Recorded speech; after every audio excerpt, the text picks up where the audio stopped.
मित्रों, आप सभी का इस चैनल पर स्वागत है। आज अपन चर्चा करेंगे गणनावाचक उपयोगिता विश्लेषण कार्डिनल यूटिलिटी एनालिसिस पर, जिसका संबंध मांग के सिद्धांत प्रिंसिपल ऑफ डिमांड से है। मांग के सिद्धांत को जानने से पूर्व हमें मांग का नियम, लॉ ऑफ डिमांड और उससे पूर्व हमें उपभोक्ता एवं उपभोक्ता के व्यवहार, कंज्यूमर एवं कंज्यूमर बिहेवियर और उससे पूर्व हमें उपभोग को जानना आवश्यक है।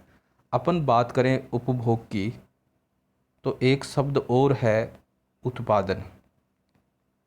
उत्पादन से यहाँ तात्पर्य है कि एक ऐसी प्रक्रिया जिसके अंतर्गत किसी वस्तु या सेवा के मूल्य में वृद्धि की जाती हो या उसकी उपयोगिता में वृद्धि हो, वो क्या कहलाएगा? उत्पादन कहलाएगा। एक सरल उदाहरण के द्वारा इसे हम समझने का प्रयास करें तो मान लें कि किसी क्षेत्र विशेष में सेब के पेड़ हैं। वहाँ ए व्यक्ति द्वारा इन सेबों को नीचे उतारा जाता है और बी व्यक्ति द्वारा इन्हें बाजार तक पहुँचाया जाता है और सी व्यक्ति द्वारा इन्हें उपभोक्ता तक उपलब्ध करवाया जाता है। इस प्रकार यहाँ ए व्यक्ति, बी व्यक्ति और सी व्यक्ति इस उत्पादन प्रक्रिया में संलग्न है, अर्थात इनके द्वारा वस्तु के मूल्य में या वस्तु की उपयोगिता में वृद्धि की जाती है। इसलिए ये तीनों व्यक्ति उत्पादन कार्य करते हैं। अब बात करें उपभोग, तो उपभोग का संबंध उपभोक्ता से है, अर्थात वह व्यक्ति जो कि किसी वस्तु या सेवा का क्या कर रहा हो? उपयोग कर रहा हो, उपभोग कर रहा हो, वो कौन होगा? उपभोक्ता होगा, कंज्यूमर होगा। उपभोक्ता व्यवहार से तात्पर्य है कि एक विवेकशील उपभोक्ता, एक विचारशील उपभोक्ता जो कि अपने सीमित साधन, चूँकि हम जानते हैं हमारे पास जो साधन है वो क्या है? सीमित हैं, और हमारी जो आवश्यकताएं हैं वो असीमित हैं। इसलिए एक विवेकशील उपभोक्ता अपने सीमित साधनों का इस प्रकार से उपयोग करे कि उसकी जो उपयोगिता है वो क्या हो? अधिकतम हो, तो वह उपभोक्ता व्यवहार कहलाएगा। अब उपभोक्ता का संबंध मांग से है और यहाँ हम मांग और मांग के नियम को जानने का प्रयास करेंगे। लॉ ऑफ डिमांड, मांग के नियम पर मैं अलग से एक वीडियो और बना दूंगा। फिलहाल यहाँ जानें कि मांग का नियम क्या है। अन्य बातें समान रहने पर, वस्तु की कीमत में वृद्धि होने पर मांग मात्रा में कमी और वस्तु की कीमत में कमी होने पर मांग मात्रा में वृद्धि, ये जो संबंध दर्शाता है वो कौन दर्शाता है? मांग का नियम। यहाँ मैंने अन्य बातें समान रहने की बात कही है, तो अन्य बातों से यहाँ तात्पर्य है कि वस्तु की कीमत को छोड़कर अन्य चर जो कि मांग को प्रभावित करते हैं, जिनके कारण मांग प्रभावित होती है, जैसे संबंधित वस्तु की कीमत, अर्थात किसी भी वस्तु की कोई स्थानापन्न वस्तु हो सकती है या फिर पूरक वस्तु हो सकती है। वो दूसरा उपभोक्ता की आय, आदत, रुचि, फैशन, ये सब हम क्या मान लेंगे? स्थिर मान लेंगे। केवल किसका परिवर्तन देखेंगे? वस्तु की कीमत का परिवर्तन मांग मात्रा पर देखेंगे। वो क्या होगा? मांग का नियम होगा। फिर हमने बात की मांग का सिद्धांत, प्रिंसिपल ऑफ डिमांड। मांग का नियम क्या है? जो मांग का सिद्धांत क्या है जो कि मांग के नियम की क्या करता हो? व्याख्या करता हो, मांग के नियम को एक्सप्लेन करता हो। कौन? मांग का सिद्धांत, जिसके द्वारा हम ये पता लगा सकते हैं कि वस्तु की कीमत में कमी होने के कारण मांग मात्रा में वृद्धि हो रही है, वो क्यों हो रही है। तो इन यहाँ अपन मांग के सिद्धांतों में देखें तो जैसा कि गणनावाचक उपयोगिता दृष्टिकोण, कार्डिनल यूटिलिटी एनालिसिस, क्रमवाचक और सैमुअल्सन का उद्घाटित अधिमान सिद्धांत। आज अपन बात करेंगे गणनावाचक उपयोगिता दृष्टिकोण पर। इसके 2 वीडियो बनेंगे। एग्जाम की दृष्टिकोण से ये बड़ा महत्वपूर्ण है, चाहे वो नेट की एग्ज़ाम हो, चाहे स्कूल व्याख्याता की हो, चाहे कॉलेज व्याख्याता की हो या अन्य एग्ज़ाम में, वहाँ ये टॉपिक बड़ा महत्वपूर्ण है। परंतु यहाँ गणनावाचक उपयोगिता दृष्टिकोण जानने से पूर्व यहाँ एक शब्द काम में लिया जा रहा है, यूटिलिटी, तुष्टिगुण, जिसको उपयोगिता भी बोलते हैं, उसको जानना बेहद आवश्यक है। ये जो उपयोगिता है वो न केवल मांग सिद्धांत का आधार है, बल्कि ये कल्याणवादी अर्थशास्त्र जो कि अपन आगे पढ़ेंगे, पेरेटो और नव कल्याणवादी अर्थशास्त्र, उनमें भी उनका भी ये मुख्य आधार है। कौन? यूटिलिटी। यूटिलिटी शब्द को जाने अपन तो आवश्यकता संतुष्टि के गुण को, यानी एस के गुण को क्या कहेंगे? उपयोगिता कहेंगे। अर्थात ऐसी कोई भी वस्तु जिसका प्रयोग उपभोक्ता कर रहा हो और उससे उसको सेटिस्फिकेशन मिल रहा हो, उसकी संतुष्टि हो रही हो, तो वो क्या कहलाएगी? उपयोगिता कहलाएगी। यहाँ हम दो शब्दों को और जानेंगे इसके अंतर्गत, क्योंकि इस उपयोगिता है वो व्यक्तिपरक है, सब्जेक्टिव धारणा है, और ये इसमें लाभदायक और हानिकारक दोनों गुण विद्यमान हैं। यहाँ हम इसको एक एग्जाम्पल के माध्यम से समझने का प्रयास करें तो देखें कि कोई ए व्यक्ति है, कोई बी व्यक्ति है। ए व्यक्ति शराब का सेवन कर रहा है, मदिरा का सेवन कर रहा है, और बी व्यक्ति दूध का सेवन कर रहा है। अब ए व्यक्ति जो शराब का सेवन करने से उसको संतुष्टि मिलती है, परंतु शराब उसके स्वास्थ्य के लिए हानिकारक है। परंतु दूसरा व्यक्ति जो बी है वो दूध का सेवन कर रहा है, जो कि उसके स्वास्थ्य के भी लिए लाभकारी है और उसकी आवश्यकता की संतुष्टि हो रही है। अर्थात ये दोनों ही वस्तुओं के द्वारा क्या मिल रही है? यूटिलिटी मिल रही है। अब वस्तु परक कैसे है कि वो व्यक्ति पर निर्भर है, न कि वस्तु पर। कि व्यक्ति पर ये निर्भर है कि वो कौन सी वस्तु का सेवन करे जिससे उसकी आवश्यकता की क्या हो? संतुष्टि हो। यहाँ हमने यूटिलिटी को जाना है। अब हम बात करें इस गणनावाचक दृष्टिकोण को, तो उसकी कुछ मूलभूत मान्यताओं को देखेंगे। गणनावाचक दृष्टिकोण, जिसको मार्शल पीगू जैसे नव क्लासिकल अर्थशास्त्रियों द्वारा प्रतिपादित किया गया है, इसके अंतर्गत हम रासमान सीमांत उपयोगिता और सम सीमांत उपयोगिता नियम को पढ़ेंगे, परंतु उससे पहले हम इसके बेसिक एक्सेप्शन को देखने का प्रयास करें। तो उसमें इसकी सबसे पहली मान्यता है वो है तुष्टि गुण माप योग्य है, यूटिलिटी मेजरेबल है, इसको गणनावाचक अंकों में मापा जा सकता है। ये इसकी पहली मान्यता है। अब ये इसके आधार पर क्या है? जैसे मान लें कि कोई ए वस्तु है, उसका उपयोग करने पर उसे 20 इकाई के बराबर यूटिलिटी मिल रही है, और बी है उसको 10 के बराबर मिल रही है। तो यहाँ हम कह सकते हैं कि ए वस्तु से उसे यूटिलिटी अधिक मिल रही है और बी से कम मिल रही है।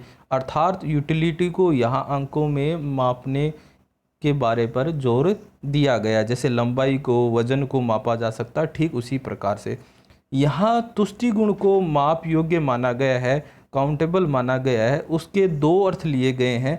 पहला अर्थ अपन देखें, दो अर्थों में इसका प्रयोग किया गया है। पहला अर्थ देखें तो तुष्टि गुण को केवल सिद्धांतिक रूप में मापा गया है, अर्थात व्यवहार में इसको मापना संभव नहीं है, केवल सिद्धांतिक रूप में। दूसरा, इसको सिद्धांतिक रूप के साथ साथ द्वितीय अगर दृष्टिकोण देखें तो उसे व्यवहारिक रूप में भी, यानी वास्तविक रूप में भी क्या किया जा सकता है? मापा जा सकता है। लेकिन ये जो किसी वस्तु की यूटिलिटी हम मापेंगे वो केवल किस में माप सकते हैं? मुद्रा के रूप में, क्योंकि मुद्रा है वो सामान्य क्रय शक्ति का प्रतिनिधित्व करती है। अर्थात प्रत्येक वस्तु को हम मुद्रा के रूप में मापते हैं, उसकी वैल्यू मापने का प्रयास करते हैं। और यहाँ उपयोगिता को एक काल्पनिक इकाई जिसका नाम है यूटिल्स, उसके द्वारा मापा जाएगा। जैसे मान लें कि कोई ए वस्तु है, उसके लिए हम 20 रुपये दे रहे हैं, तो उसकी यूटिलिटी कितनी मानेंगे? 20 यूटिल्स। बी वस्तु है, उसके लिए 10 रुपये खर्च करें तो उसकी यूटिलिटी कितनी मानेंगे? 10। अर्थात यहाँ रुपये को यूटिल्स के बराबर लेकर मापेंगे। परंतु यहाँ इसकी जो दूसरी सबसे महत्वपूर्ण मान्यता है, यहाँ मुद्रा की सीमांत उपयोगिता को क्या माना गया है? स्थिर माना गया है। क्या माना गया है? स्थिर। अब ये सीमांत क्या होती है? यूटिलिटी की तो हमने बात की कि कोई भी वस्तु है जिसका प्रयोग करने से उसकी आवश्यकता की संतुष्टि हो। अब मुद्रा से उपयोगिता तो जरूर मिलेगी, क्योंकि मुद्रा से हम विभिन्न वस्तुओं को क्रय कर सकते हैं, खरीद सकते हैं और अपनी आवश्यकता की पूर्ति कर सकते हैं। परंतु यहाँ मुद्रा की सीमांत उपयोगिता क्या है, उससे पहले मैं आपको एक टेबल के द्वारा थोड़ा सा हल्का सा सीमांत के बारे में बताने का प्रयास करूँगा कि यहाँ एक इकाई के द्वारा उपयोगिता मिल रही है 10, दूसरी इकाई के द्वारा उपयोगिता मिल रही है 18 और तीसरी इकाई के द्वारा 24। अब यहाँ देखें कि पहली इकाई से पूर्व किसी इकाई का उपयोग नहीं किया जा रहा है, तो यहाँ एक इकाई होने पर कुल उपयोगिता में कितने का परिवर्तन हुआ? 10। दूसरी इकाई करने पर कितने का हुआ 8। अब ये 8 कैसे आया 18 माइनस 10, अर्थात यहाँ सीमांत का मतलब है कि एक अतिरिक्त इकाई में परिवर्तन करने पर कुल में जो परिवर्तन होता है उसे क्या कहेंगे, हम सीमांत कहेंगे। अर्थात यहाँ देखें अपन कि एक इकाई की अपेक्षा दूसरी इकाई का उपभोग कर रहे हैं तो कुल उपयोगिता 10 से बढ़कर कितनी हो गई 18 हो गई। अर्थात यहाँ कितने का परिवर्तन हुआ 8, तो वो क्या है सीमांत है। इसका मतलब सीमांत क्या होगा, जो कि परिवर्तन को दर्शाता है। अब मुद्रा की सीमांत उपयोगिता से तात्पर्य है कि उसकी कुल यूटिलिटी में कोई परिवर्तन नहीं होना चाहिए। यानी मान ले कि पहली इकाई मुद्रा द्वारा 10 इकाई वस्तु मिल रही है, दूसरी इकाई के द्वारा भी कितनी मिलनी चाहिए 10 मिलनी चाहिए। अर्थात यहाँ परिवर्तन क्या होना चाहिए, स्थिर होना चाहिए। यानी मुद्रा की के द्वारा जो वस्तु खरीदी जा रही है उसकी इकाइयों में किसी प्रकार का कोई परिवर्तन नहीं होना चाहिए, मुद्रा के वैल्यू में कोई परिवर्तन नहीं होना चाहिए। ये जो मान्यता है वो बर्नौली ने सर्वप्रथम प्रतिपादन किया है, फिर मार्शल ने अपनी जो पुस्तक है अर्थशास्त्र का सिद्धांत प्रिंसिपल ऑफ इकोनॉमिक्स में इसको अपना लिया था।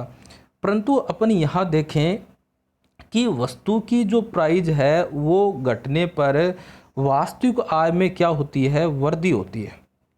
वास्तविक आय में क्या होनी चाहिए, वृद्धि होती है।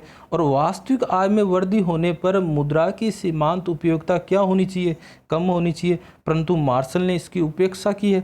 अब मुद्रा की सीमांत उपयोगिता कम हो रही है, होनी चाहिए थी, लेकिन ये इस बात को नकार रहा है मार्शल। अपन देखें कैसे कि कोई भी वस्तु है जिसकी हम उत्तरोत्तर इकाइयाँ बढ़ा रहे हैं तो बढ़ाने पर उसकी सीमांत उपयोगिता क्या होती है, घटती है। परंतु यहाँ अपन देखें कि वास्तविक आय बढ़ने के बावजूद भी मुद्रा की सीमांत उपयोगिता को हम क्या रख रहे हैं, स्थिर रख रहे हैं। अब वास्तविक आय क्या है उसको समझने का प्रयास करें। ये होता है मौद्रिक आय बटे कीमत का अनुपात। मान लें कि हमारी आय 10,000 है और कीमत स्तर 10 है, तो वास्तविक आय कितनी होगी, मौद्रिक तो 10,000 है तो वास्तविक कितनी होगी 1,000। अब वो कीमत है वो 10 से बढ़कर 5 हो जाए तो ये वास्तविक आय कितनी हो जाएगी, 2,000 हो जाएगी। अर्थात यहाँ वास्तविक आय में क्या हुई है, वृद्धि हुई है। ठीक है, तो वास्तविक आय में वृद्धि होने के पश्चात भी सीमांत उपयोगिता क्या मान ली जाती है, स्थिर मान ली जाती है। तो ये थोड़ा मार्शल ने इसकी उपेक्षा की है। इसका विपरीत कीमत बढ़ने पर वास्तविक आय क्या हो जाएगी, घट जाएगी। ठीक है, और इस बात की मार्शल ने जो उपेक्षा की है वो एक छोटा सा ये व्यू दिया है उसने कि यहाँ उपभोक्ता जिस वस्तु पर खर्च कर रहा है वो कुल व्यय का बहुत ही कम हिस्सा है, इसलिए वहाँ सीमांत उपयोगिता में कोई परिवर्तन नहीं होगा। इसी कारण मार्शल के कीमत परिवर्तन होने के कारण भी मुद्रा की सीमांत उपयोगिता क्या मान ली जाती है, स्थिर मान ली जाती है, जिसके कारण मार्शल ने आय प्रभाव की अवहेलना की है, नकार दिया है। आय प्रभाव को यहाँ बिल्कुल साइलेंट रख दिया है। इसलिए मार्शल गिफिन विरोधाभास को समझाने में, इसके समाधान को प्रस्तुत करने में सफल नहीं हुआ। गिफिन की बात करें तो ऐसी वस्तु जो कि जिस पर मांग का नियम लागू नहीं होता है। मांग का नियम क्या है कि कीमत घटने पर मांग मात्रा में क्या हो, वृद्धि हो। तो ये हमने दूसरी मान्यता देखी, मुद्रा की सीमांत उपयोगिता है वो क्या रहे, स्थिर रहे, constituency of marginal utility of money. फिर है उपयोगिता स्वतंत्र।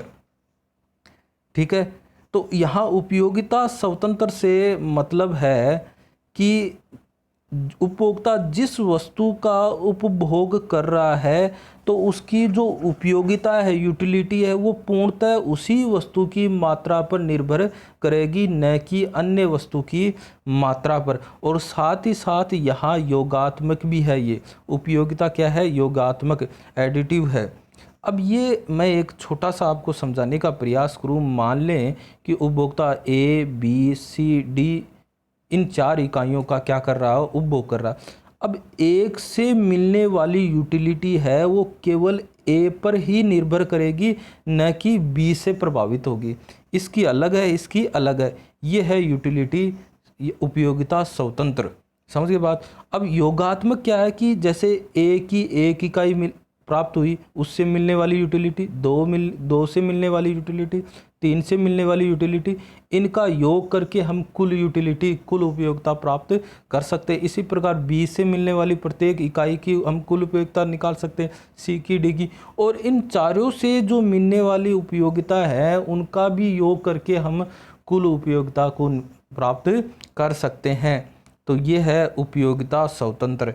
यहाँ देखो आपको कि अर्थ क्या हुआ, विभिन्न वस्तुओं से प्राप्त तुष्टि गुणों को जोड़कर क्रय की गई समस्त वस्तुओं के कुल तुष्टि गुण को प्राप्त किया जा सकता है।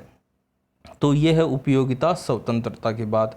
यानी यहाँ उपभोक्ता को किसी वस्तु से प्राप्त उपयोगिता पूर्णतः उसी वस्तु की मात्रा पर निर्भर करते हैं। अर्थात उपभोक्ता एक वस्तु से जो उपयोगिता प्राप्त होती है वह उपभोग की गई अन्य वस्तुओं की मात्रा पर निर्भर। अभी मैंने बताया कि एक का कर रहा है तो एक पर ही निर्भर करेगी, न कि बी से वो प्रभावित होगी। आगे इसकी अगर और मान्यता देखें, आत्म परीक्षण पद्धति, इंट्रोस्पेक्टिव मेथड, ये क्या है? ये स्व अवलोकन है, अंतर्निरीक्षण, अर्थात अंतर्निरीक्षण और दीर्घकालीन अनुभव का परिणाम है। और इसके अंतर्गत क्या है कि इसके अंतर्गत कोई ए उपभोक्ता है वो अपने मन की बात को ही बी के मन की बात की तरह ही अवलोकित करता है। अर्थात ए उपभोक्ता ये सोचता है कि मैं किसी वस्तु की एक के बाद एक इकाइयों का उपभोग करता हूँ तो मेरी उपयोगिता क्या होती जाती है? घटती जाती है। अर्थात जैसे उसने पहली रोटी का उपयोग किया तो सबसे ज़्यादा यूटिलिटी मिली, दूसरी का किया तो यूटिलिटी में कमी होगी, तीसरी का किया तो तीसरी और कमी होगी। जब वो ए के साथ ऐसा हो रहा है तो वो ये सोचेगा कि बी के साथ भी क्या हो रहा है, ऐसा ही होगा। परंतु ये इसकी कई आलोचनाएं भी रही हुई हैं कि जरूरी नहीं है सबके लिए लागू हो। फिलहाल इस नियम के अनुसार तो ये आत्म परीक्षण पद्धति को अपन देखेंगे, ठीक है। तो इसके अंतर्गत ये देखा जाएगा कि प्रत्येक दूसरे व्यक्ति उसकी भी उपयोगिता में धीरे धीरे क्या होगी? कमी होगी, जब वो एक से अधिक इकाइयों का क्या करता हो? उपयोग करता हो। तो ये है सारी गणनावाचक। फिर इसमें एक मान्यता और अपन जोड़ें, समय और वस्तु के आकार की निश्चितता। जैसे कोई उपभोक्ता एक रोटी खाता है, दूसरी खाता है, तीसरी का प्रयोग करता है, तो उससे जो यूटिलिटी मिल रही है वो क्या मिलेगी? घटती हुई मिलेगी। एक से सबसे ज़्यादा मिलेगी, दो से उससे कम, तीन से कम, चार से और कम। ये तभी संभव होगा जब समय क्या हो? निश्चित हो। अगर इस समय में थोड़ा सा अंतराल हो जाए, मान ले कि दूसरी रोटी 4-5 घंटे बाद में उसे खाने को दी जाए, तो हो सकता है उसे पुनः उतनी ही भूख वापस लगने लग जाए और यूटिलिटी घटने की बजाय क्या हो जाए? बढ़ जाएगी। और आकार की निश्चितता भी होना आवश्यक है कि जैसे अपन देखें किसी प्यासे व्यक्ति को एक बूंद पानी दे दें और फिर एक गिलास दें तो अगले गिलास के लिए उसकी यूटिलिटी क्या हो जाएगी? बढ़ जाएगी, ठीक है। तो इसलिए आकार की निश्चितता भी होना आवश्यक है। अब यहाँ देखें हम, यहाँ ये जो मान्यताएं हैं उसको आप थोड़ा सा गौर से देखना होगा, समझना होगा, क्योंकि एग्ज़ाम में क्वेश्चन का जो पैटर्न है थोड़ा बदल गया है, इसलिए विकल्प रूपी प्रश्न आजकल आने लग गए हैं, इसलिए इनको बारीकी से आपको देखना होगा। फिर अपन देखें ह्रासमान सीमांत उपयोगिता नियम, law of diminishing marginal utility को। इसके नाम से पता चल रहा है कि सीमांत उपयोगिता क्या हो रही है? घट रही है, ह्रासमान हो रही है, ठीक है। तो ये इस नियम को जेवेंस ने गोसेन का प्रथम नियम भी कहा है, ठीक है। ये कई बार एग्जाम में पूछ लिया जाता है। और इस नियम के अनुसार क्या है कि कोई भी उपभोक्ता किसी वस्तु की उत्तरोत्तर मतलब एक के बाद एक इकाइयों का प्रयोग करता है तो उसकी जो सीमांत उपयोगिता है वो क्या होती जाएगी? घटती जाएगी। यही क्या है? सीमांत उपयोगिता ह्रास नियम है, law of diminishing marginal utility है। अब ये जो नियम है वो दो तथ्यों पर आधारित है। प्रथम की बात करें तो व्यक्ति की जो समस्त आवश्यकताएं हैं वो क्या हैं? असीमित है, यानी कभी पूरी नहीं होती, एक पूरी हो तो दूसरी हो जाती है। परंतु यहाँ कोई उपभोक्ता किसी एक आवश्यकता को क्या कर सकता है? पूर्ण रूप से संतुष्ट कर सकता है। जब वो पहली इकाई का प्रयोग करेगा, दूसरी का करेगा, तीसरी का करेगा, और जब पहली इकाई का प्रयोग करेगा तो संतुष्टि यूटिलिटी ज़्यादा मिलेगी। और एक बिंदु ऐसा आएगा जहाँ उसका जो यूटिलिटी है वो क्या हो जाएगी, शून्य हो जाएगी, मार्जिनल, और जो कि उसका पूर्ण संतुष्टि का बिंदु कहलाएगा। ठीक है। दूसरा इसका है वो है कि विशिष्ट आवश्यकताओं की संतुष्टि के लिए विभिन्न वस्तुएं पूर्ण प्रतिस्थापक नहीं होती हैं। यही कारण है, अगर मान ले कि कोई ए वस्तु का उपभोक्ता प्रयोग कर रहा है तो उसकी कोई दूसरी संबंधित वस्तु नहीं है, प्रतिस्थापक वस्तु नहीं है जिसको उसके स्थान पर काम में ले सकें। इसलिए वो एक उपभोक्ता इस ए वस्तु की ज़्यादा प्रयोग करेगा तो धीरे धीरे उसकी यूटिलिटी क्या होती जाएगी, कम होती जाएगी। अगर इसका कोई प्रतिस्थापक होता तो वो क्या करता कि इस ए वस्तु की जैसे उपयोगिता घट रही है तो इसको कम करके बी को प्रयोग में ले लेगा, बी की घट रही है तो बी के स्थान पर सी को काम में लेगा, सी की घट रही है तो डी को काम में ले लेगा। परंतु ऐसा संभव नहीं है। ए अपनी जगह काम आती है, बी अपनी जगह आती है, सी अपनी जगह काम आती है। हो सकता है कुछ वस्तुएं एक दूसरे के लिए थोड़ा बहुत क्या हो सकती है, प्रतिस्थापक हो सकती है, जैसे चाय और कॉफ़ी, लेकिन पूर्ण नहीं हो सकती, परफेक्ट नहीं हो सकती। ये दो तथ्यों पर ये आधारित है। अब अपन यहाँ आगे इसे एक टेबल के द्वारा, जिससे कई बार क्वेश्चन बन जाते हैं, उसको बड़े बारीकी से समझने का प्रयास करना है। जैसे यहाँ मैंने 7 इकाइयाँ ली हैं, एक के बाद एक इकाइयों का प्रयोग कर रहा है, तो पहली से 10 मिल रही है, सीमांत उपयोगिता कितनी हुई, 10 हुई। दूसरे से कितनी मिली, 18, परिवर्तन कितना हुआ, 8 का 18 माइनस 10। तीसरी का किया 24, कितना हुआ, 6। क्योंकि इस नियम के आधार पर क्या है कि जैसे जैसे वो इकाइयाँ बढ़ाएगा उससे जो यूटिलिटी मिल रही है वो क्या होती जाएगी, घटती जाएगी। और जो छठी इकाई है, 6वीं इकाई है, जिसका प्रयोग करने पर उसकी जो टोटल यूटिलिटी है वो मैक्सिमम है, यानी यहाँ 30 है, लेकिन मार्जिनल यूटिलिटी है वो क्या है, 0 है, जिसको अपन क्या कहेंगे, पूर्ण संतुष्टि का बिंदु। यहाँ पूर्ण तृप्ति हो गई, उपभोक्ता बिल्कुल संतुष्ट हो गया। ठीक है। लेकिन 7वीं इकाई का प्रयोग करने पर उसकी जो सीमांत उपयोगिता है वो क्या हो गई, ऋणात्मक हो गई, और कुल उपयोगिता क्या होने लग गई, घट गई। अब यहाँ से भी प्रश्न बनते हैं कि जब ये सीमांत उपयोगिता क्या होती है, धनात्मक होती है, तो कुल उपयोगिता में क्या होती है, वृद्धि होती है, बढ़ रही है यहाँ तक। परंतु जब सीमांत उपयोगिता क्या हो, 0 हो, जैसे यहाँ 0 हो, तो कुल उपयोगिता क्या होगी, अधिकतम होगी। इस टेबल में सबसे बड़ा मान है। और जब सीमांत उपयोगिता नेगेटिव होती है तो कुल उपयोगिता क्या होने लग जाती है, घटने लग जाती है। अब आगे के वीडियो में हम बात करेंगे इससे मांग के नियम का प्रतिपादन कैसे होता है और इस नियम की क्या क्या उपयोगिता हैं। अब यहाँ ये सीमांत उपयोगिता है, इसी के आधार पर मांग के नियम की व्युत्पत्ति हो रही है। अर्थात यहाँ थोड़ा सा मैं आपको थोड़ा सा समझाने का प्रयास करता हूँ कि जैसे जैसे उपयोगिता, ये जैसे जैसे इकाइयाँ बढ़ा रहे हैं, उपयोगिता क्या हो रही है, घट रही है, घट रही है। अब किसी वस्तु की उपयोगिता घट रही है तो उसके लिए उपभोक्ता ज़्यादा कीमत न देकर क्या करेगा, कीमत कम देगा। अर्थात कीमत में कमी के कारण मांग मात्रा में क्या हो रही है, यहाँ बढ़ रही है ना, ये नीचे देखो इस तरफ। ठीक है। लेकिन ये नीचे वाला भाग ये उसके अंतर्गत शामिल नहीं होगा, क्योंकि कोई भी उपभोक्ता अपनी संतुष्टि को क्या नहीं करना चाहेगा, ऋणात्मक नहीं करना चाहेगा। यानी भूख, यहाँ जैसे हम रोटी खा रहे हैं और यहाँ हमारा पेट भर गया, फिर भी हमने ज़बरदस्ती एक रोटी और ले ली तो दिक्कत हो जाएगी, ऐसा कोई भी करना नहीं चाहेगा। इसलिए यहाँ डिमांड वक्र में, जिसको हम अगले वीडियो में समझाएंगे, उसमें ये नीचे वाला जो भाग है वो शामिल नहीं होगा, क्योंकि कोई भी उपभोक्ता अपनी यूटिलिटी को ऋणात्मक नहीं करना चाहेगा, जिसकी चर्चा हम अगले वीडियो में करेंगे। अब तक के लिए इतना ही। आप इसके वीडियो के बारे में अपने कमेंट ज़रूर डालना, आपके सुझाव डालना है, हमें बताना होगा कि इस वीडियो का क्या लेवल हमें रखना होगा, जिसे हमें अपने जो बिंदु है, हमारा जो लक्ष्य है, उसमें हमें क्या मिल सके, सफलता मिल सके। और इसी शुभकामनाओं के साथ आज के लिए बस इतना ही। धन्यवाद।